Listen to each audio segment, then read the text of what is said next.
Hello दोस्तों, जीवन एक संघर्ष यूट्यूब चैनल में आप सबका स्वागत है। आइए आज सुनाएंगे गीता का 13वां अध्याय शुद्ध हिंदी में। जय श्री कृष्णा, राधे राधे। आइए शुरू करते हैं। क्षेत्र क्षेत्रज्ञ का विषय।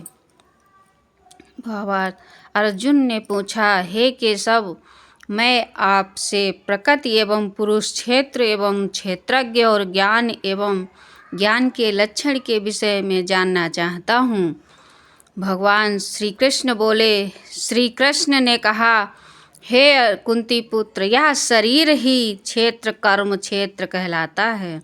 और जो इस क्षेत्र को जानने वाला है वह क्षेत्रज्ञ आत्मा कहलाता है। ऐसा तत्व रूप से जानने वाले महापुरुषों द्वारा कहा गया है।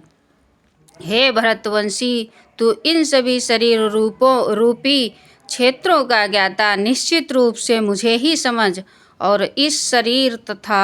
इसके ज्ञाता को जान लेना ही ज्ञान कहलाता है। ऐसा मेरा विचार है।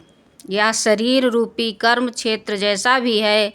एवं जिन विकारों वाला है और जिस कारण से उत्पन्न होता है तथा वह जो इस क्षेत्र को जानने वाला है वह जिस प्रभाव वाला है उसके बारे में संक्षिप्त रूप से मुझे सुनना है। इस क्षेत्र और क्षेत्रज्ञ के बारे में ऋषियों द्वारा अनेक प्रकार से वैदिक ग्रंथों में वर्णन किया गया है एवं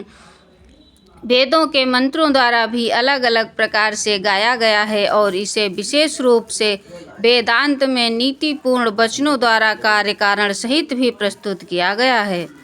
हे अर्जुन, यह क्षेत्र पंच महाभूत पृथ्वी, जल, अग्नि, वायु और आकाश, अहंकार, बुद्धि, प्रकृति के अव्यक्त तीनों गुण, सतरज और तम, 10 इंद्रियां, कान, त्वचा, आँख, जीभ, नाक, हाथ, पैर, मुख, उपस्थ और गुदा, एक मन, 5 इंद्रियों के विषय, शब्द, स्पर्श, रूप, रस और गंध, इच्छा, द्वेष, सुख, दुख, चेतना और धारणा वाला यह समूह ही विचारों वाला पिंड रूप शरीर है, जिसके बारे में संक्षेप में कहा गया है। विनम्रता, मान अपमान के भाव का न होना, दंभहीनता, कर्तापन के भाव का न होना, अहिंसा, किसी को भी कष्ट नहीं पहुंचाने का भाव, क्षमाशीलता, सभी अपराधों के लिए क्षमा करने का भाव, सरलता, सत्य को न छिपाने का भाव, पवित्रता, मन और शरीर से शुद्ध रहने वाला भाव, गुण व्यक्ति, श्रद्धा रहित, गुरु की सेवा करने वाला भाव, दृढ़ता, संकल्प में स्थिर रहने का भाव और आत्म संयम, इंद्रियों को वश में रखने का भाव, इंद्रिय विषयों, शब्द, रूप, रस, गंध, स्पर्श के प्रति वैराग्य का भाव, मिथ्या अहंकार, शरीर को स्वरूप समझना न करने का भाव, जन्म मृत्यु, बुढ़ापा, रोग, दुख और अपनी बुराइयों का बार बार चिंतन करने का भाव, पुत्र, स्त्री, घर और अन्य भौतिक वस्तुओं के प्राप्ति आसक्त न होने का भाव, शुभ और अशुभ की प्राप्ति पर निरंतर एक समान रहने का भाव, मेरे अतिरिक्त अन्य किसी वस्तु को प्राप्त न करने का भाव, बिना विचलित हुए मेरी भक्ति में स्थिर रहने का भाव, शुद्ध एकांत स्थान में रहने का भाव और सांसारिक भोगों में लिप्त मनुष्य के प्रति आसक्ति के भाव का न होना, निरंतर आत्म स्वरूप में स्थित रहने का भाव और तत्व स्वरूप परमात्मा से साक्षात्कार करने का भाव, यह सब तो मेरे द्वारा ज्ञान कहा गया है और इसके अतिरिक्त जो भी वह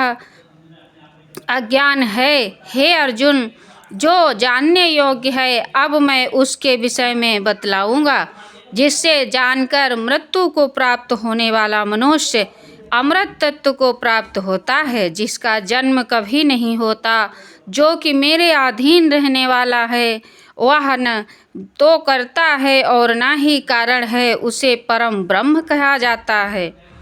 वह भाव परमात्मा सभी ओर से हाथ पांव वाला है, वह सभी ओर से आंखें, सिर तथा मुख वाला है, वह सभी ओर से सुनने वाला है, और वह ही संसार में सभी वस्तुओं को व्याप्त होकर स्थित है। वह परमात्मा समस्त इंद्रियों का मूल स्रोत है, फिर भी वह सभी इंद्रियों से परे स्थित रहता है। वह सभी का पालन करता होते हुए भी आसक्त भाव से स्थित रहता है और वही प्रकृति के गुणों सत्वरज तम से परे स्थित होकर भी समस्त गुणों का भोगता है।